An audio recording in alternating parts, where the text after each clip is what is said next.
The wagon wheel hit a rut in the dusty trail, and Winona Zimmerman went tumbling face first into a pile of feed sacks, her skirts flying up around her knees as the other travelers burst into laughter. It was the third time that morning she had fallen, and they were barely 5 miles outside of Kansas City. The year was 1871, and Winona was beginning to think that joining this wagon train heading to Cimarron, New Mexico, had been the worst decision of her 21 years. "Lord have mercy, girl," Mrs. Patterson called from the wagon ahead. "You are clumsier than a newborn foal trying to find its legs." Winona's cheeks burned as she struggled to right herself, her hands slipping on the smooth canvas of the feed sacks. Her blonde hair had come loose from its careful bun and hung in tangled waves around her face. She had always been this way, ever since she was a child, tripping over her own feet, knocking things over, walking into door frames. Her mother had called it a nervous disposition. Her father had simply sighed and paid for the broken dishes. "Here now, let me help you." Old Mr. Crawley extended a weathered hand, but Winona's elbow caught the water barrel as she reached for him, sending it tipping sideways.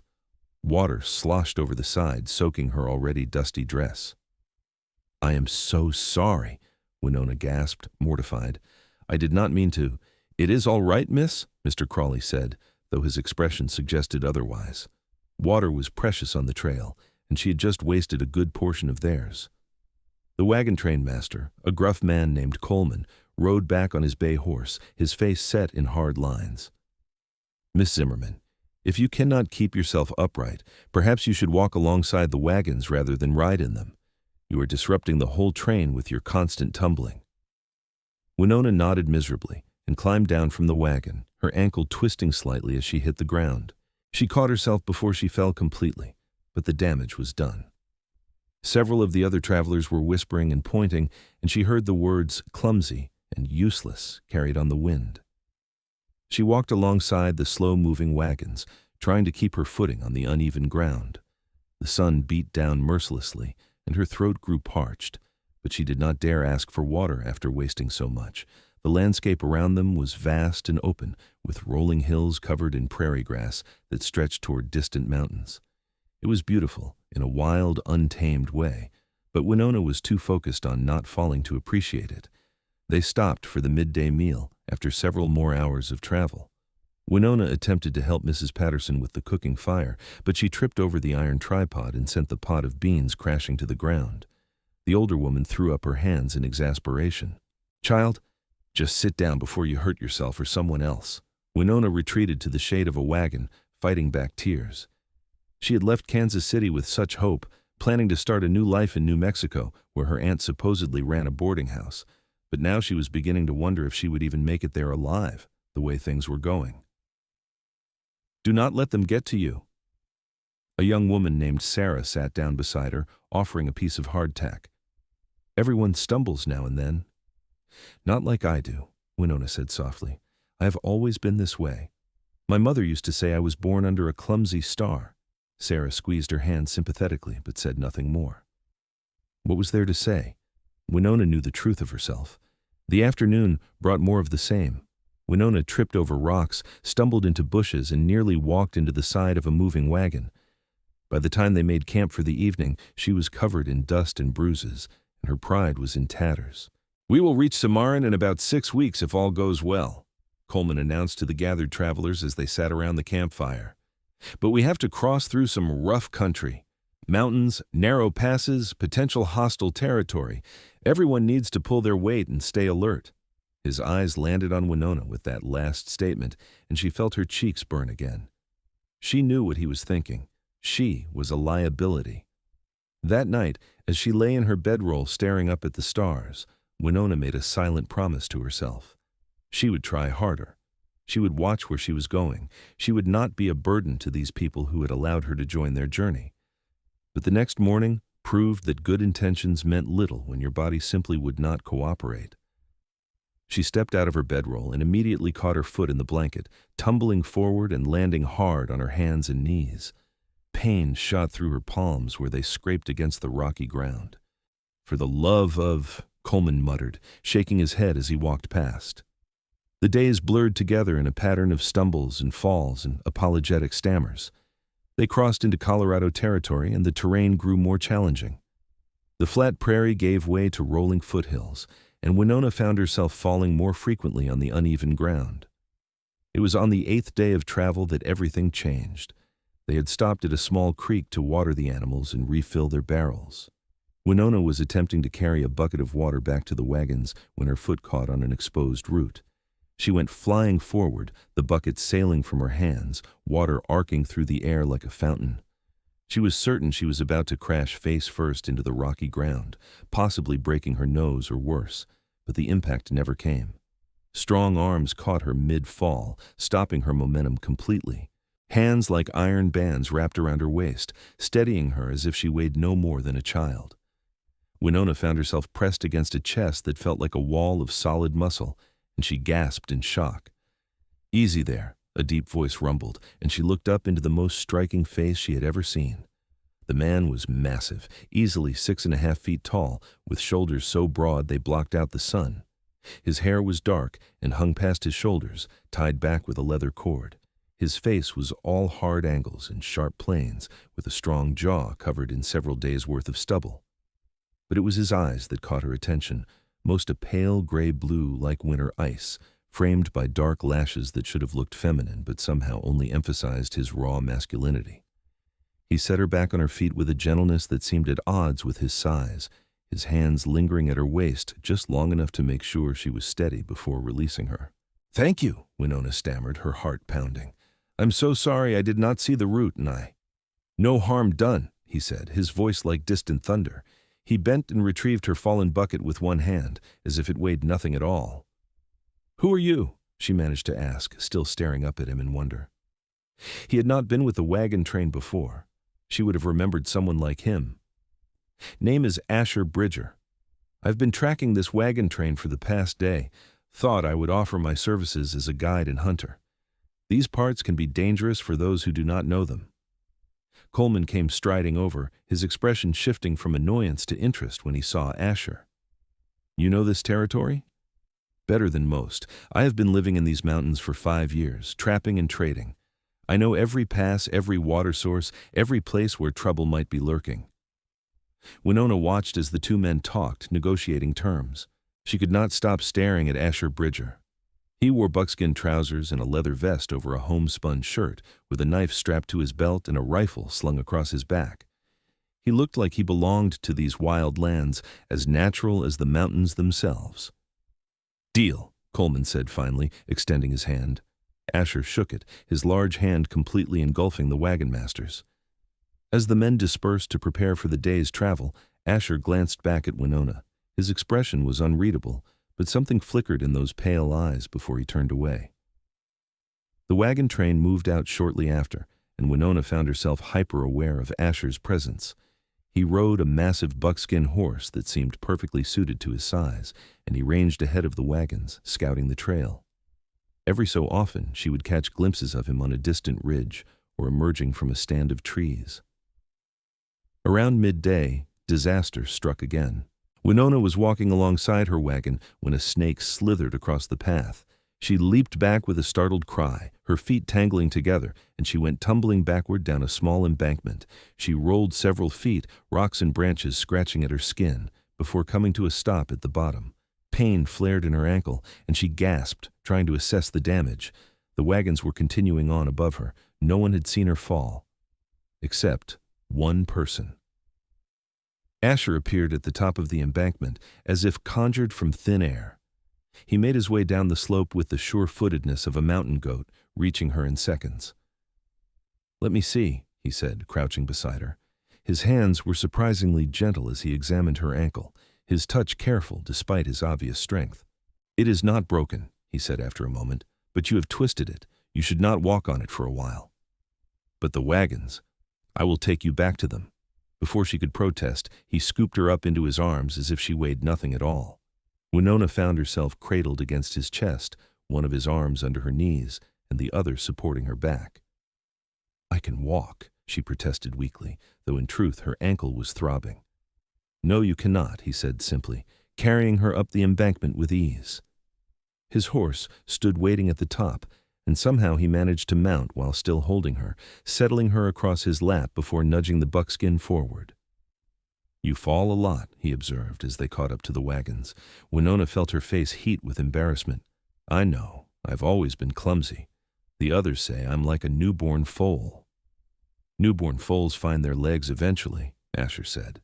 There was no mockery in his tone, just a statement of fact. He delivered her to her wagon and helped her inside, his hand steadying her until she was seated safely. "Stay off that ankle for the rest of the day," he instructed. Then he was gone, riding off to resume his scouting duties. Winona sat in the wagon, her ankle propped on a rolled blanket, her mind whirling. The way he had caught her, the gentleness in his touch, the complete lack of judgment in his voice, it was so different from how everyone else treated her constant clumsiness. As the day wore on, she found herself watching for glimpses of him, and more than once she caught him looking back at the wagons, his gaze seeming to find her even in the crowd. That evening, when they made camp, Asher returned with 2 rabbits and a string of fish. He built the cooking fire himself, working with efficient movements that spoke of years of practice. Winona watched from where she sat with her ankle still propped up, marveling at how competent he was. "Here." He appeared beside her with a tin plate of food, the rabbit perfectly cooked and seasoned with wild herbs. "You need to eat. Keep your strength up." "Thank you," she said, taking the plate. Their fingers brushed, and she felt a jolt of something electric run up her arm. Asher settled onto the ground nearby, his own plate in hand. "Where are you headed?" "Cimarron." "Yes, my aunt runs a boarding house there, or so I've been told. I'm hoping to live with her and help with the business. That is a long way from Kansas City." "I had my reasons for leaving." Winona took a bite of the rabbit, surprised by how delicious it was. "My parents died last year, and the family I was living with made it clear I was a burden, too clumsy, too much trouble. I thought perhaps a fresh start would be good." "Fresh starts can be good," Asher agreed. "I came out here for one myself, 5 years back." "What were you running from?" The question slipped out before she could stop it, and she immediately regretted her boldness. "I am sorry, that is too personal." "War," he said simply. "I fought for the Union, saw things no man should see. When it ended, I could not go back to farming in Ohio like nothing had happened. So I came west, into the mountains, found some peace there." Winona studied his profile in the firelight. He looked to be in his late 20s, maybe 28 or 29, with the weathered appearance of someone who had lived hard. But there was also a stillness to him, a quiet strength that drew her like a moth to flame. "Do you ever get lonely?" she asked softly. "Sometimes." He turned to look at her, those pale eyes catching the firelight. "Less so now." Her heart skipped a beat at the way he said it, at the way he was looking at her. She opened her mouth to respond, but at that moment, Mrs. Patterson called out for help with the washing up, and the spell was broken. The next morning, Winona's ankle was much improved, though still tender. She was determined to be more careful, especially with Asher watching. But determination, she quickly learned, meant nothing in the face of her inherent clumsiness. She made it approximately 2 hours before she stumbled over a wagon tongue, her arms windmilling as she tried to catch her balance. Once again, strong hands caught her before she hit the ground. "You're making this a habit," Asher said, a hint of amusement in his voice as he steadied her. "I am not doing it on purpose," Winona protested, mortified. "I know." His hands lingered at her elbows, warm even through the fabric of her dress sleeves. "But maybe you should stay close to me today. That way I can catch you when you fall."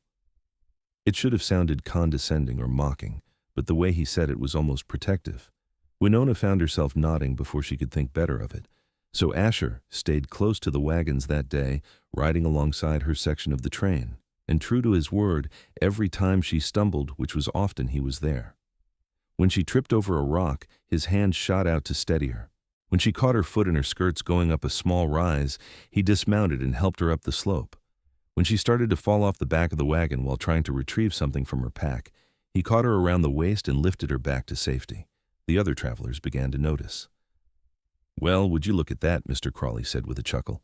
"The mountain man has taken it upon himself to be Miss Zimmerman's personal guardian." "Better him than us," Mrs. Patterson replied. "At least he is strong enough to keep catching her without throwing his back out."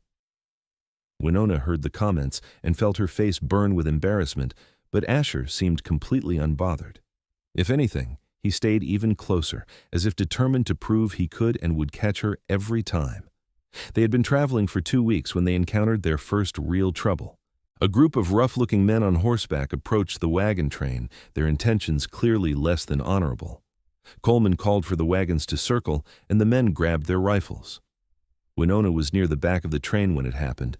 She was trying to help secure the wagon when her foot slipped on loose gravel. She went down hard, crying out as her knee cracked against a rock. Asher was beside her in an instant, pulling her behind one of the wagons. "Stay down," he ordered, his voice hard in a way she had never heard before. "But I can help." "No." He looked at her, and she saw steel in those pale eyes. "You stay here out of sight. Do not move until I come back for you." Then he was gone, moving toward the front of the wagon train with his rifle in hand. Winona peeked around the wagon wheel, her heart pounding with fear, not for herself, but for him. The confrontation was tense. The rough men demanded supplies and money, threatening violence if the wagon train did not comply. Coleman was trying to negotiate, but Winona could see the situation deteriorating. Then Asher stepped forward. Even from a distance, Winona could see the change that came over the rough men when they saw him. He was bigger than any of them, and the way he held his rifle suggested he knew how to use it very well. When he spoke, his voice carried across the camp, low and dangerous. "You boys have made a mistake. These people are under my protection. I suggest you ride on before someone gets hurt." The leader of the rough men, a scarred man with a missing tooth, laughed. "1 man against 6? I like those odds." "I do not miss," Asher said flatly, "and I can reload faster than you can blink. First shot takes you down. Second and third take your friends on the left. By the time the rest of you figure out what is happening, I will have reloaded again. Or maybe I will just use my knife. It has been a while since I've had a good fight." There was something in the way he said it, a cold promise of violence that made even Winona shiver.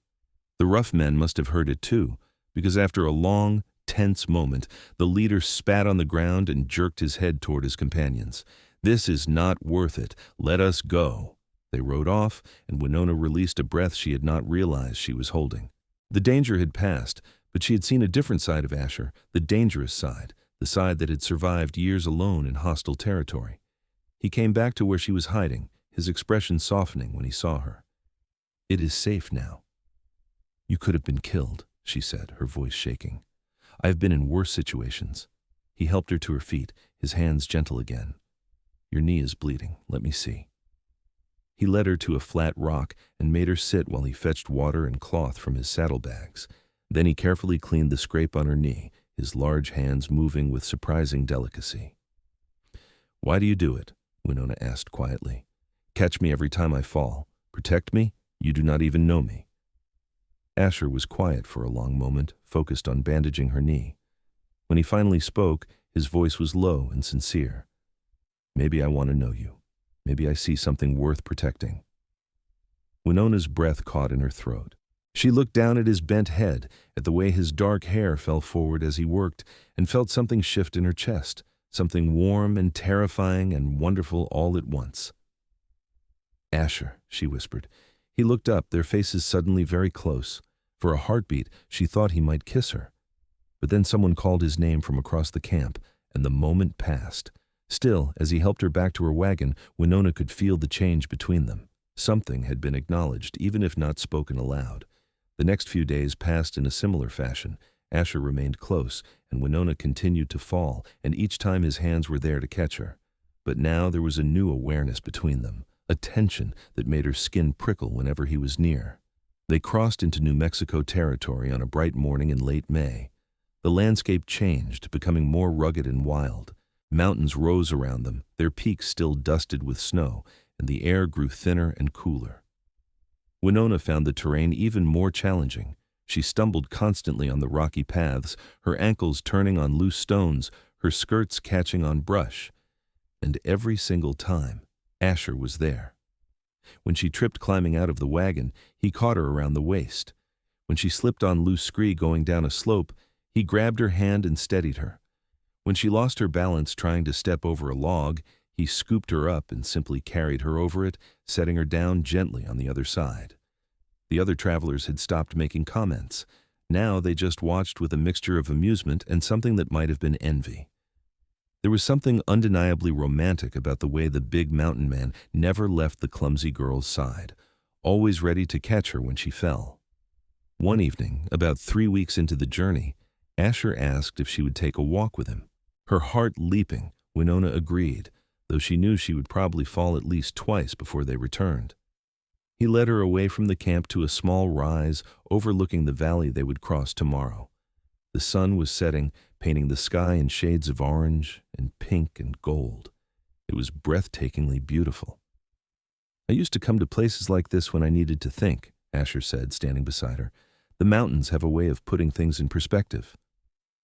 "What did you need perspective on?" Winona asked. "What I wanted from life, whether I could ever be more than just a man hiding in the wilderness." He turned to look at her. "Meeting you has made me think about things I had given up on, a home, a family, someone to share things with." Winona's heart was pounding so hard she was sure he must be able to hear it. "Asher, I know it is fast," he continued. "I know we have only known each other a few weeks, but I have learned that life is short and uncertain, and when you find something worth holding on to, you should not let it slip away." "I feel the same," Winona admitted, her voice barely above a whisper. "When I'm with you, I feel safe. Like maybe being clumsy does not matter so much, because I know you will always be there to catch me." "I will," he said solemnly. "Always." Then he cupped her face in his large hands, his calloused thumbs brushing her cheeks, and kissed her. It was gentle at first, almost tentative, as if he was afraid of his own strength. But when Winona pressed closer, rising on her toes to deepen the kiss, he responded with a passion that made her dizzy. When they finally broke apart, both breathing hard, Asher rested his forehead against hers. "I have a cabin," he said, "about 30 miles from Cimarron, up in the mountains. It is not much, but it is mine. Built it with my own hands. I would like you to see it. I would like you to stay there with me, as my wife." "Yes," Winona said without hesitation. "Yes to all of it." He kissed her again, harder this time, his arms wrapping around her and lifting her off her feet. Winona clung to him, her fingers tangling in his long hair, knowing with absolute certainty that this was where she was meant to be. In the arms of a mountain man who would catch her every time she fell. They walked back to camp hand in hand, and if Winona stumbled twice along the way, Asher was there to steady her, just as he had promised he always would be. The next morning, they announced their engagement to the wagon train. There were mixed reactions, surprise, congratulations, and a few knowing smiles from those who had seen this coming from miles away. "Well, at least someone will be there to pick her up when she falls," Mrs. Patterson said, though there was warmth in her voice now. Coleman shook Asher's hand. "You're a braver man than most, taking on that responsibility. But I think you two will do well together." The journey continued, but everything felt different now. Winona was no longer just a clumsy burden to be tolerated. She was Asher's intended, and he made it clear that anyone who had a problem with her clumsiness would have a problem with him. When they stopped for meals, Asher sat beside her, his large presence a constant comfort. When they traveled, he stayed close, always watching, always ready. And when she fell, which was still often, his hands were there to catch her, followed now by a gentle kiss on her forehead or a whispered endearment that made her heart flutter. They talked for hours during those long days of travel, learning about each other. Asher told her about his childhood in Ohio, about the war and its horrors, about the peace he had found in the mountains. Winona shared her own stories about losing her parents, about growing up clumsy in a world that valued grace, about her hopes and dreams for the future. "Do you want children?" Asher asked one evening as they sat together away from the camp, watching the stars emerge. "Yes," Winona said. 2 or 3 maybe, as long as they do not inherit my clumsiness." "If they do, I will catch them too," Asher said, pulling her closer. "Just like I catch their mother." They were 4 weeks into the journey when they encountered a major obstacle. A late spring storm had washed out part of the trail, leaving a steep, treacherous slope that the wagons would have to navigate. Coleman called a halt while he and Asher surveyed the damage. "It is passable," Asher said, "but it will be dangerous. We will need to take the wagons down one at a time with ropes to control their descent." It took most of the day to get the first few wagons down safely. Winona watched from above, her stomach churning with anxiety. When it came time for her wagon to make the descent, Asher insisted on handling it personally. "You walk down ahead of me," he instructed, "slowly and carefully. I will be right behind you with the wagon." Winona started down the slope, placing each foot carefully. She was doing well for the first few yards, then her boot caught on a rock. She felt herself starting to fall, tumbling forward down the steep incline. Strong arms grabbed her from behind, stopping her fall instantly. Asher had somehow left the wagon and caught her in one smooth motion. "I have you," he murmured against her ear. "The wagon," she gasped. "Coleman has it. You are more important." He carried her the rest of the way down the slope, not setting her on her feet until they reached safe ground. Then he went back up to help with the remaining wagons, but not before kissing her soundly in front of everyone. That night, as they camped at the bottom of the slope, Asher made an announcement. "I'm going to ride ahead to my cabin tomorrow. Make sure everything is ready. I will meet the wagon train in Cimarron in about 10 days. Coleman knows the way from here." Winona felt panic rise in her chest. "You're leaving?" "Just for a little while." He took her hands in his. "I want the cabin to be perfect for you. I need to stock supplies, make repairs, prepare a proper home for my bride." "But what if I fall?" He smiled, and it transformed his usually serious face into something warm and beautiful. Then the others will help you, and I will be back before you know it. 10 days, Winona, that is all." She wanted to protest, but she understood. He was trying to build them a life, and that required preparation. So she kissed him goodbye the next morning and watched him ride away on his buckskin horse, disappearing into the mountains. The next 10 days were the longest of Winona's life. She fell constantly without Asher there to catch her tripping over rocks, stumbling into wagons, even managing to fall into the creek during a water stop. The other travelers helped her up, but it was not the same. None of them had his gentle strength, his patient acceptance of her clumsiness. Mrs. Patterson became her unlikely ally during those days, helping her when she fell and offering words of encouragement. "That man loves you fiercely," the older woman said one evening. "I have never seen someone so devoted. He will build you a good life in these mountains." "I hope I can be worthy of it," Winona said softly. "I'm not exactly useful the way I am." "Nonsense. You have a good heart and a kind spirit. That is worth more than grace. Besides, he clearly does not mind catching you." They reached Cimarron on a sunny afternoon in early June. The town was small but bustling, nestled in a valley surrounded by mountains. Winona's aunt's boarding house was easy to find, a 2-story building on the main street. Aunt Margaret was delighted to see her niece, though she raised an eyebrow when Winona explained about her engagement to a mountain man she had met on the trail. "Well, bring him by when he arrives," Margaret said. "I want to meet the man who has stolen your heart." Asher appeared 2 days later, riding into town at sunset. Winona saw him from the boarding house window and ran outside, forgetting to watch where she was going. She tripped on the porch steps and went flying forward. He caught her before she hit the ground, just as he always did, sweeping her up into his arms and spinning her around. "I missed you," he said, kissing her thoroughly right there in the middle of the street. "I missed you too. I fell at least 20 times without you there. Then I better not leave you alone again." He met Aunt Margaret that evening, enduring her scrutiny with patient grace.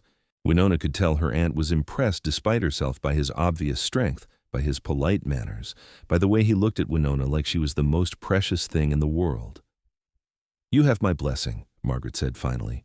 "When is the wedding?" "As soon as possible," Asher said, looking at Winona. "Tomorrow, if the preacher is available."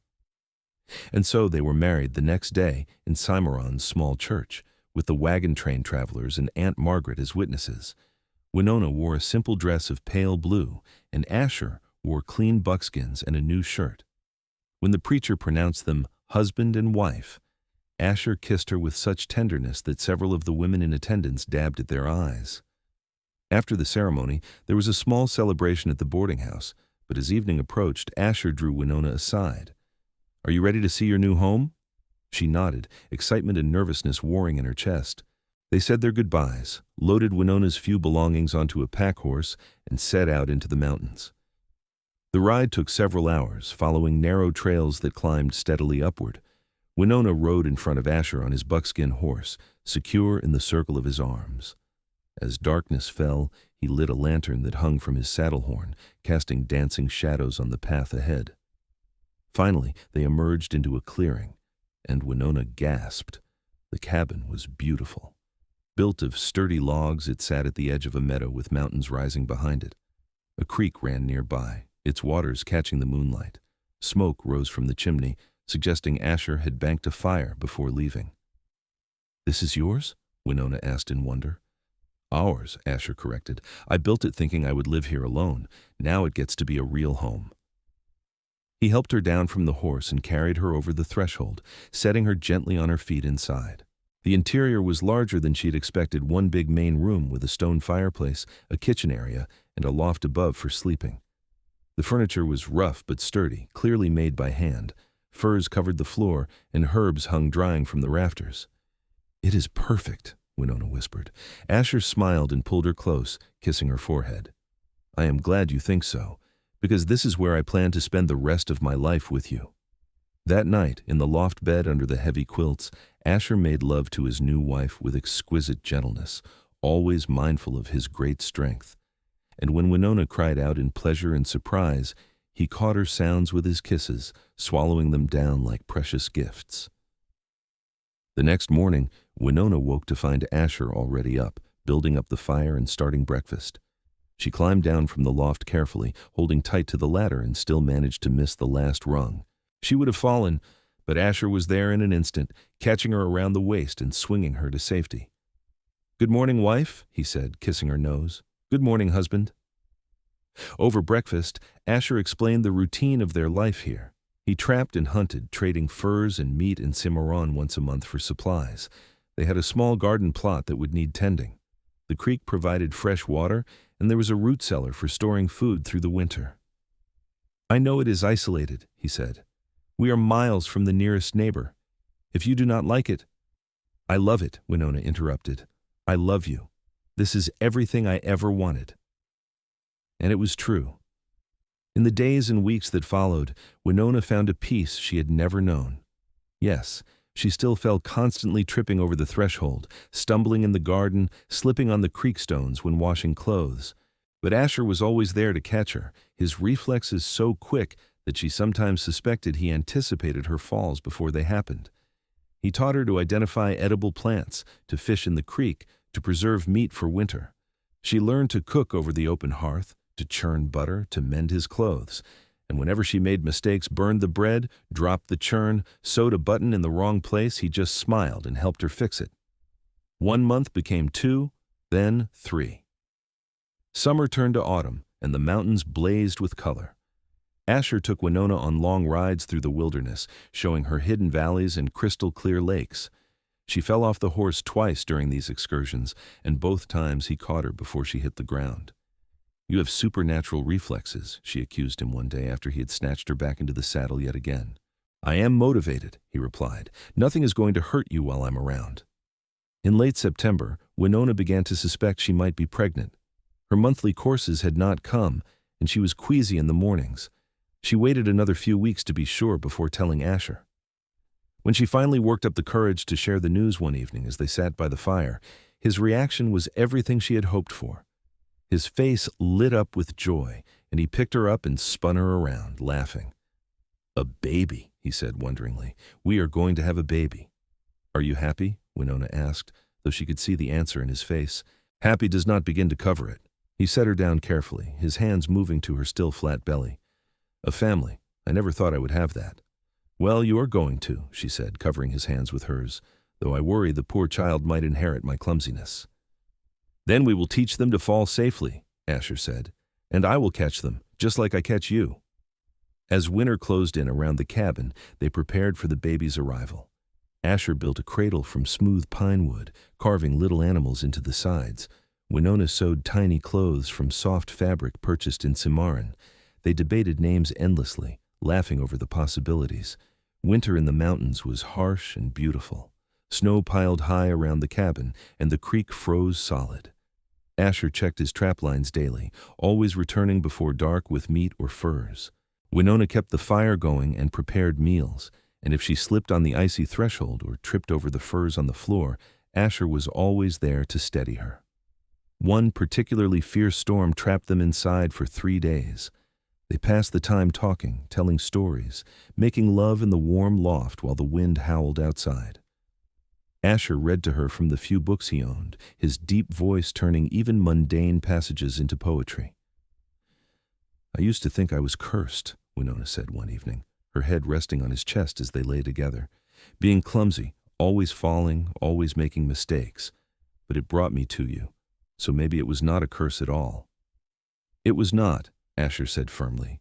"Everything about you is perfect, including the parts you think are flaws. Even when I break your dishes? Even then, I can make more dishes. There's only one you." Spring came late to the mountains that year, not arriving until April. By then, Winona was heavily pregnant, her belly swollen with their child. She was more unbalanced than ever, her center of gravity thrown off by the baby's weight.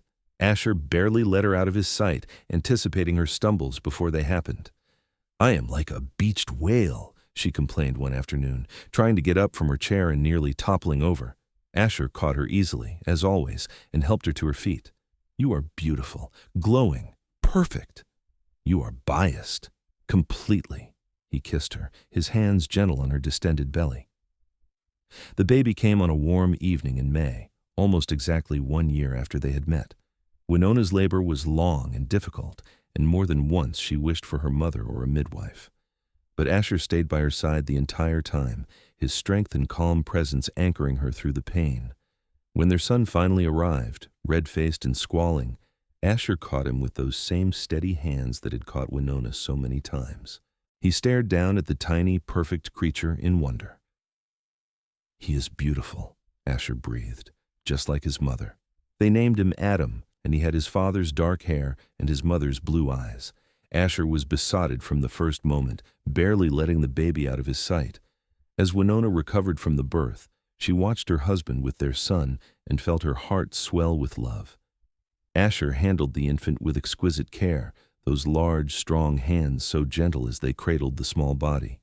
He changed Adam's cloths, walked the floor with him at night when he cried, sang to him in a low, rumbling voice that seemed to calm the baby instantly. "You are a natural father," Winona said one afternoon, watching Asher rock Adam by the fire. "I am trying. I never had a good example, but I want to be better. Want to give him everything I did not have." Adam grew quickly, a healthy, happy baby. He reached for his father's long hair, gummed on his mother's fingers, and stared around at the world with curious eyes.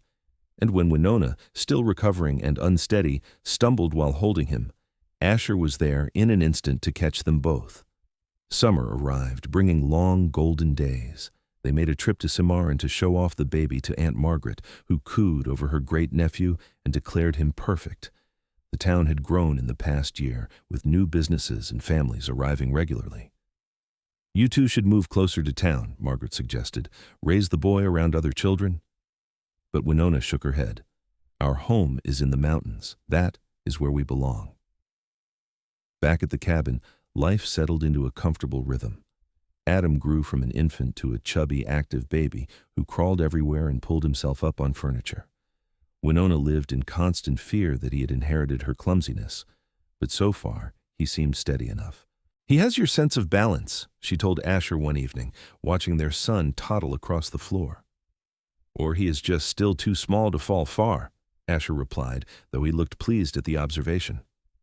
When Adam took his first steps a few weeks later, both parents held their breath, ready to catch him if he fell. But the boy made it across the room to his father's outstretched arms without stumbling once.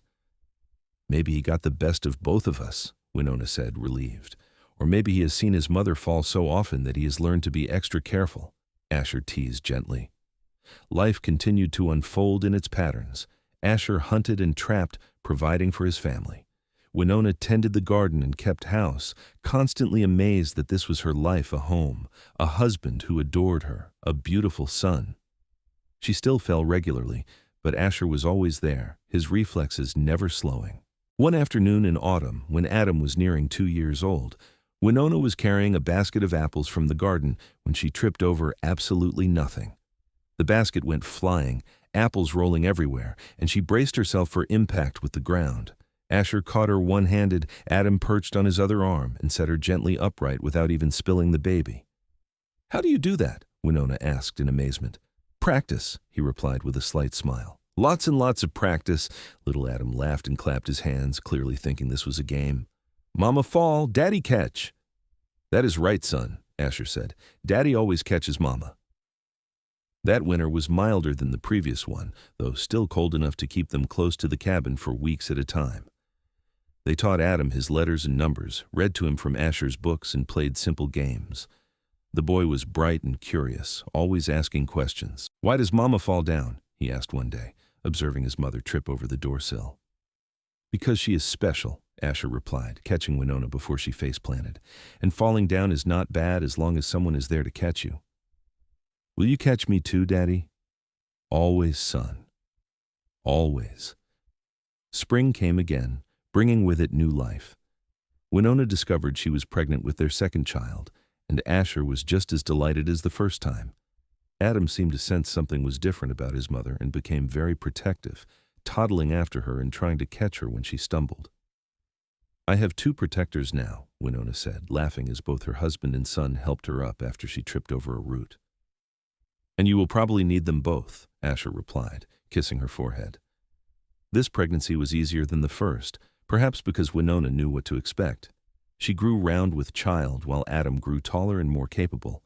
He helped his father with small chores, mimicking Asher's movements with serious concentration. Their daughter was born in January, during a brief warm spell between storms. The labor was faster this time, and Asher once again served as both midwife and support. When he placed the tiny girl in Winona's arms, tears streaming down his weathered cheeks, she felt her heart might burst with happiness. They named her Grace, partially as a hope for her future, and partially as a gentle joke about Winona's lack of it. Grace had her mother's blonde hair and her father's gray-blue eyes, and she was a calm, peaceful baby from the start. 2 children, Asher marveled one evening, holding Grace while Adam snuggled against his side. "I never imagined I could be this happy." "Neither did I," Winona agreed from her chair by the fire. "That clumsy girl who fell off the wagon in Kansas seems like a different person now." "She was always this person," Asher said. "She just needed the right place and the right people to see it." The years passed in a blur of seasons and milestones. Adam grew tall and strong like his father, though he had his mother's gentle nature. Grace was indeed graceful, moving through the world with an ease that made Winona slightly envious. But both children were kind and loving, and they adored their parents. Asher built an addition onto the cabin to give them more room, working through the summer while Winona tried to help and usually just ended up handing him tools. She still fell regularly, though less catastrophically now that she knew every inch of their homestead, and Asher still caught her every single time, his reflexes as quick as ever. When Adam was 8 and Grace was 6, they began making regular trips to Cimarron so the children could attend school during the winter months. They stayed with Aunt Margaret, who was getting older, but still ran her boarding house with an iron fist. The children loved these trips, the excitement of town life a stark contrast to their quiet mountain existence. But they always returned home with relief, happy to be back in the wilderness they loved. "This is where we belong," Adam said one evening, gazing out at the mountains from the cabin porch. "Right here." Asher wrapped an arm around his son's shoulders, pulling him close. "Yes, it is." More years passed. Adam became a teenager, then a young man, tall and broad-shouldered like his father. He began making his own trips to town, eventually meeting a girl named Sarah, who made him blush and stammer. Grace grew into a beautiful young woman, graceful and kind, with her mother's compassionate heart. Through it all, Winona and Asher's love remained constant. They still sat by the fire on winter evenings, still took long rides through the mountains in summer. Asher's hair had begun to show streaks of silver, and Winona had lines around her eyes from years of laughter. But when she stumbled on the uneven floorboards or slipped on the icy porch, his hands were still there to catch her. "You're getting too old to keep catching me," Winona teased one autumn afternoon when she tripped over the dog they had acquired a few years earlier. "Never," Asher replied firmly, steadying her with familiar ease. I will catch you until my last breath, and even then I will probably manage it somehow." One evening, when Adam was 23 and planning his wedding to Sarah, and Grace was 21 and studying medicine with a doctor in Santa Fe, the family gathered at the cabin for supper. It was a rare occasion to have everyone together, and Winona looked around the table at her family with overwhelming gratitude. Adam, so like his father in appearance and temperament, Grace, graceful and confident, and Asher, her mountain man, her protector, her love. His hair was more silver than dark now, and his face was weathered from years in the elements, but his eyes still held that same intense focus whenever he looked at her. What are you thinking about?" Asher asked softly, catching her staring. "How lucky I am," Winona replied, "that I was clumsy enough to fall all those times so you could catch me, that I found you in the middle of the wilderness, that we built this life together." "I am the lucky one," Asher countered. "You gave me a reason to come down from the mountain, to be part of the world again. You gave me a family. You gave me everything." After supper, when the children had gone to their rooms, Asher took Winona's hand and led her outside. The night was clear and cool, the stars brilliant overhead. They stood together on the porch they had rebuilt twice over the years, looking out at the mountains that had been their home for more than 2 decades. "Do you ever regret it?" Asher asked. "Marrying a mountain man and living out here instead of in town where things would have been easier?" "Not for a single second," Winona replied. She leaned against his chest, feeling the steady beat of his heart. "This is exactly where I was meant to be. With you." He wrapped his arms around her, holding her close. "I love you, Winona. From that first moment I caught you falling by the creek, I knew you were going to change my life. I just did not know how completely. I love you too. Thank you for catching me, every single time." They stood there for a long time, wrapped in each other's arms under the stars, two people who had found each other against all odds and built a life full of love and laughter and, yes, plenty of stumbles. But the stumbles did not matter, because there were always strong, steady hands there to catch her. Adam married Sarah the following spring in a ceremony at the cabin, surrounded by family and friends from both town and the mountain community. The young couple built their own cabin about 5 miles away, close enough to visit regularly but far enough to have their own space. Within a year, they welcomed Asher and Winona's first grandchild, a boy they named Asher after his grandfather. Grace finished her medical studies and opened a practice in Cimarron, but she returned to the mountain cabin whenever she could, bringing news from town and checking on her aging parents. "You are both getting older," she said one visit, noting how Asher moved a bit more stiffly and Winona's hair had gone completely gray. "You should think about moving to town where I could look after you better." "We are fine right here," Asher said firmly. "These mountains are in our blood. Besides, your mother still needs someone to catch her when she falls, and I am the only one who has the practice." As if to prove his point, Winona tripped over the threshold at that exact moment, and Asher's hand shot out to steady her without him even looking up from whittling a toy for his grandson. Grace shook her head with a smile. "You two are impossible. And perfect." The years continued their steady march.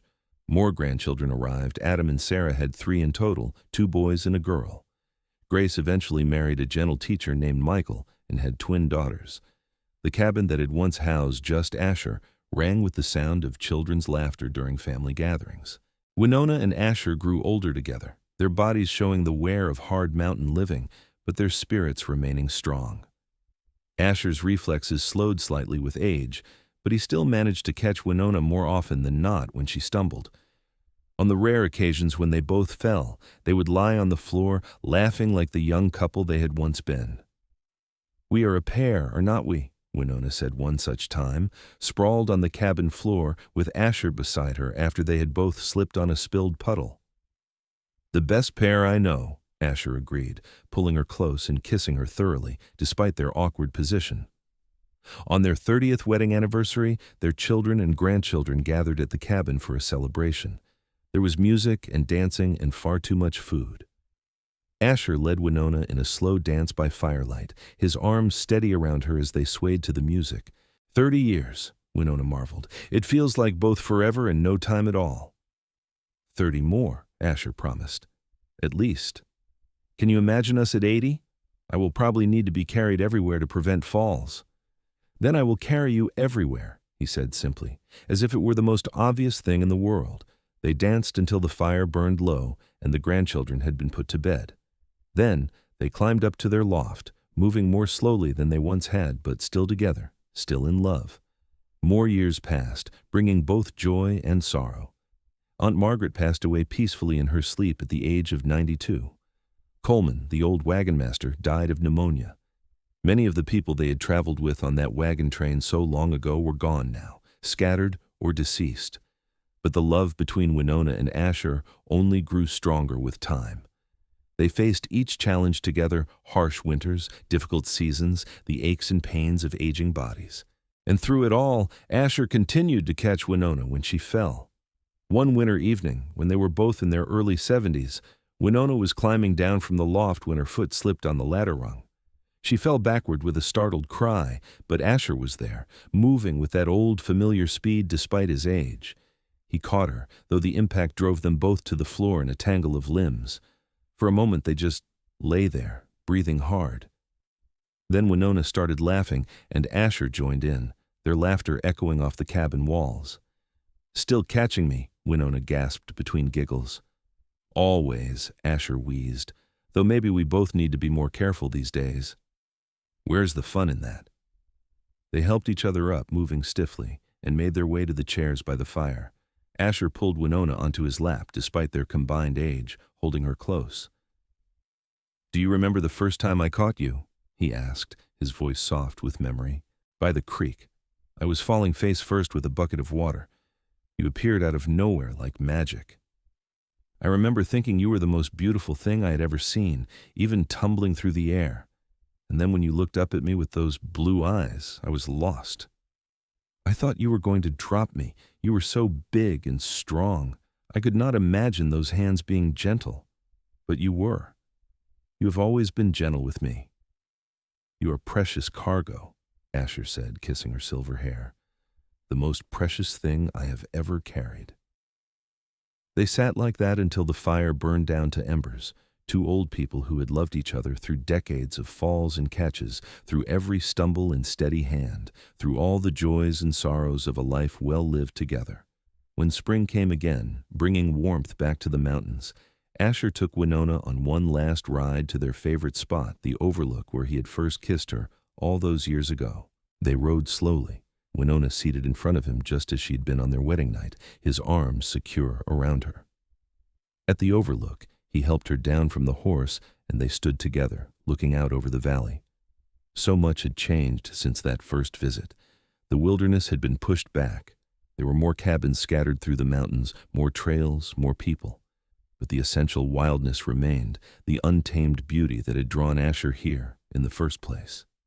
"I have been thinking," Asher said quietly, "about the future, about what happens when I'm not here anymore to catch you." "Do not talk like that," Winona protested, but he shook his head. "We have to talk about it eventually. We are not young anymore, my love, and the thought of you being alone, falling with no one to catch you, it terrifies me." "Then I will simply have to be more careful," Winona said, though they both knew that was unlikely.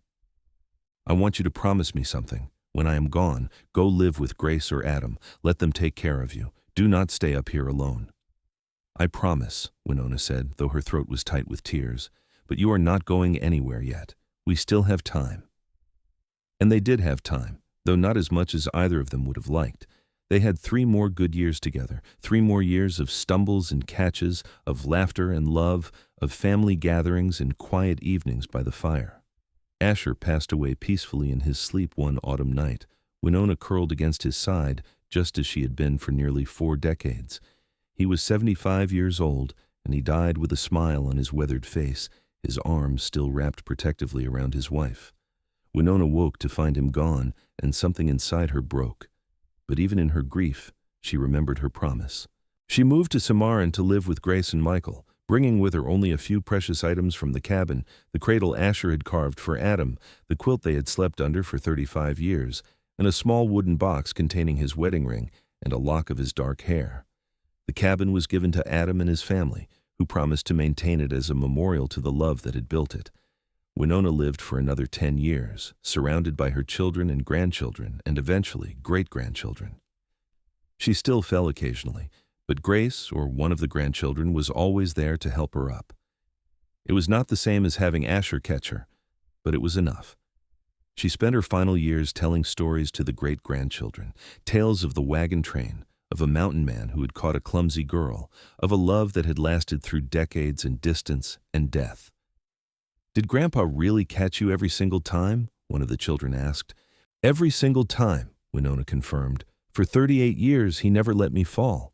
He was the steadiest man I ever knew, and I was the luckiest woman alive to have him." Winona passed away in her sleep at the age of 85 on a spring morning that smelled of new grass and wildflowers. Her last words, whispered to Grace the evening before, were simple and true. "I am ready to see him again. I wonder if he will catch me when I fall into heaven."